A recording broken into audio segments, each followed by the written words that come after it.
The perfect marriage of story to gameplay is a science that many developers still struggle with today. BioShock has left an indelible mark on gaming narrative that can be seen and felt in many modern releases, but Irrational's motto remained from the beginning: don't start with the story, start with the gameplay.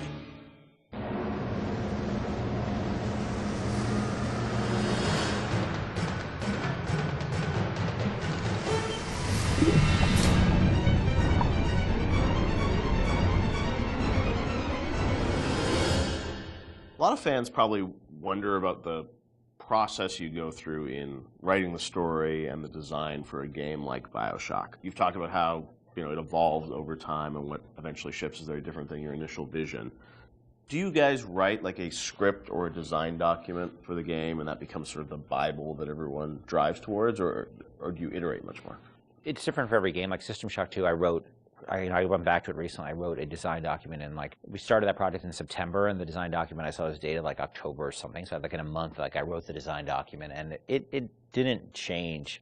A lot of it, got expanded upon, but the basic design really didn't change on that. Where on BioShock, I think it evolved in real time much more. We had a pretty substantial design shift, like a year before the ship date. For BioShock? BioShock, yeah. It got to be much more about the experience of being in Rapture than about being in your character sheet. And so the game evolved more towards that experiential kind of thing and making sure every idea was expressed in the world as well as just on your character sheet. So before you'd have a lot of things like, oh, I'm doing fire damage or electrical damage, but that was sort of a number flying off ahead versus, the whole notion of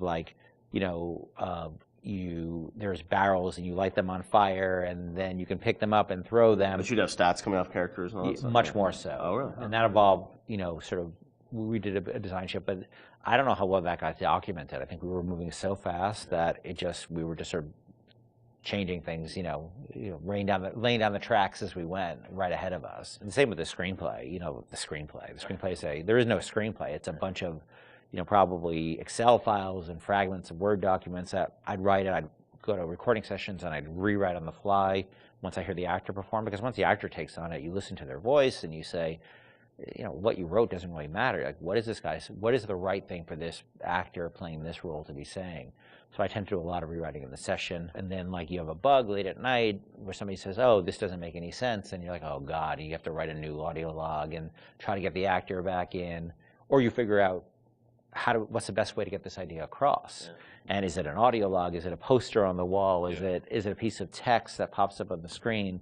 That's always dependent on how much time you have and what actor availability is. So, the plans sort of fall apart. I think we've worked on that a bunch since on the new project we're working on, where we are trying to document things a lot better and keep things a lot more logical, but the train was running so fast on BioShock that we just sort of... Early on, we got the Andrew Ryan scene in, like we'd said before, and that was kind of like the keystone. We're going to put a lot of work into this, so this can't change. Everything that happens before or after that don't really involve a lot of departments working together to make a scene, those things are very malleable, and if you need to change audio logs to represent a story, if you need to add lines or take away lines, that's very doable. And I think for a while we even had text-to-speech. We even did that, I remember for Infinite with Booker and Elizabeth and all their dialogue, and that really didn't work very well, because you'd have these dramatic scenes, and it'd be like, Elizabeth, we need to go to Comstock, and it just... Yeah. It almost had no value as far as I was concerned.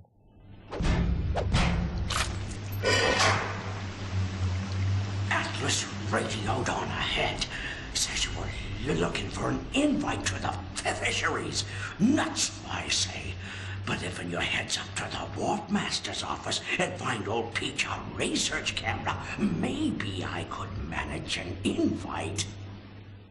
Ken has so much of, these games in his head, and you're sort of, you can keep it all straight, or try to, with all the different things and changes. But from the team perspective, Sean, because this is evolving and Ken's thinking in his head about how this all ties together, how does the team sort of keep up with, what the whole game is going to look like? There's a lot of specifics that can change. For instance, Atlas used to have a Southern drawl. Right. And then, we recast to the Irish. And we actually cast an actor, wrote the lines, did the whole thing, and realized that people hated that character and distrusted him from the first start. So we had to rewrite him, recast him, redo everything. Yeah. From a team perspective, you kind of get a sense on which things are going to be really volatile and that you probably want to push off till later, because if you work on it now, it might change. Larger themes don't tend to change too much, meaning we knew we were in Rapture, we knew we had Big Daddies, we knew we had Little Sisters, we knew we had Splicers, we knew what the arc of the story was about Jack coming into Rapture, and the specifics of this radiolog versus that radiolog didn't really affect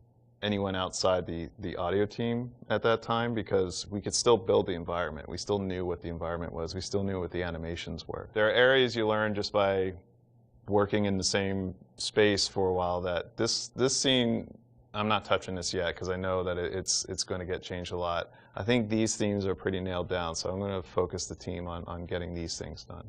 I won't leave you twisting in the wind. We're going to need to draw her out of hiding, but you're going to have to trust me. The audio logs were, a great part of the game, and something that if you're a true fan, I mean, people really go in and listen to those and piece that all together. But I imagine there's a lot of work that goes into deciding, well, this is better for an audio log versus game dialogue, and there's the act of sort of cutting back and sort of saying, we need to be clear about what the narrative is for the game. What was that process like? I mean, the audio logs, were there things you added at the end, or were those, ideas that you had for the game, but then said, hey, maybe we'd demote these a little bit and make them audio logs? As Sean was saying, there's sort of a hierarchy of expense that you have to face, and so any ideas you have to get across, especially as you start playing the game, you realize, well, this doesn't make sense, that doesn't make sense. You have to figure out how you can introduce that idea. And generally, as the train is moving, you try to think of cheaper and cheaper ways to get those ideas across. If it's less important, it goes to an audio log. If it's less important, it goes to a poster on the wall. Well, there's also characters that you can bring in that have audio logs that aren't. Atlas, Tenenbaum, those are your big ones. You can bring in somebody to do a short, a few different audio logs. It's a character that some players may not even find, but right. It adds a little bit of depth to Rapture.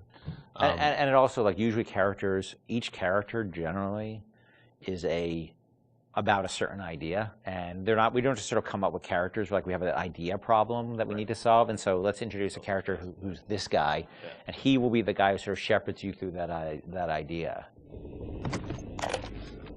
Julie, my dear, I am trying to run a business here. You want to spend time with my honeybees? Well, I'm gonna have to start charging you for the pleasure. If I come out one more time and find you lolling out there amongst my hives, I'm grabbing my shotgun.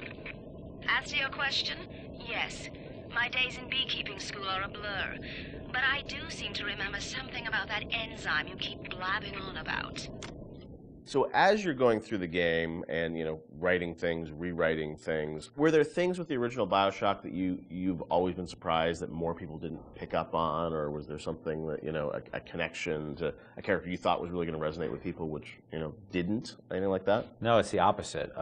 I was amazed, I don't know how you felt, but I was amazed how many people connected to the Would You Kindly stuff.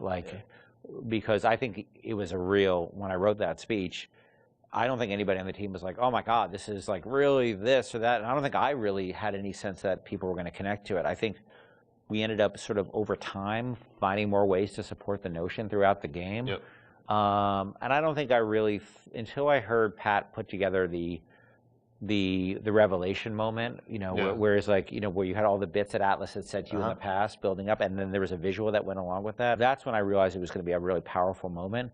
But even so, I still did I think people were really going to connect to it or really even understand it? Because it's pretty out there. And that it was meta commentary, too. I think that completely, I think I thought oh, it's kind of meta, cool.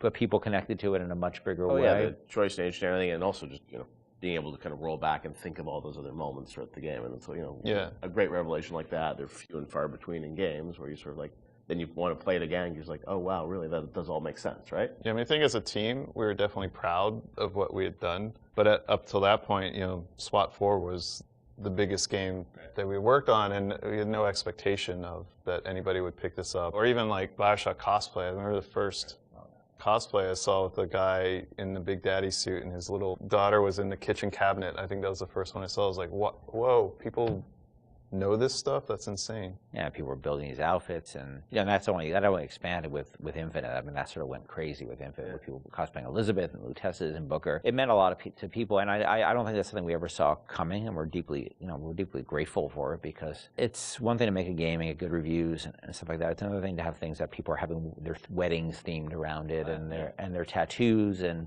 naming their children after characters. You can't plan for that, and I think the only way that could happen is if you just make something that you're deeply in love with and passionate about. I can say we were. It was something there's a lot of passion on the team about, but we didn't know people were going to take away what they did. Would you kindly? Would you kindly? Powerful phrase.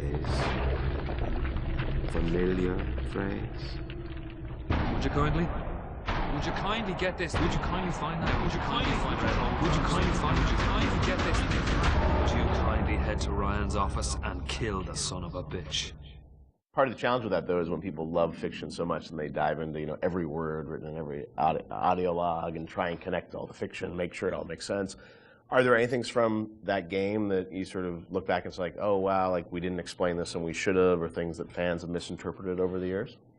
There are things we think that we did that should have or shouldn't have been in the game. Like I was never a fan of having two endings, and I think that's what the publisher was asking you to sort of have a. That was the one thing that 2K, and they were very hands off. That was the one thing they insisted on, and it's not something I really thought was a good idea, because they're still limited, even though they're multiple. They're still limited, and so that was something that we ended up doing. One of the endings was far better than the other one. I mean, there's no. It's clear that I was much more interested in the happier ending with the little sisters than I was with the nuclear submarine ending. I'm sure part of it was the idea that if this game is, if you're making a choice throughout it, I'm sure when some old people are like, oh well, then it has to be a payoff, right? Right. Except the game was really about lack of of choice. About not being a choice. So that always struck me as a tension that was weird. But look, at the end of the day, they were putting up a lot of money, and so I can't really complain. They weren't dictatorial at all during the development. So that was the one thing. But that's a game that I wouldn't have put the boss battle in, the final boss battle. Like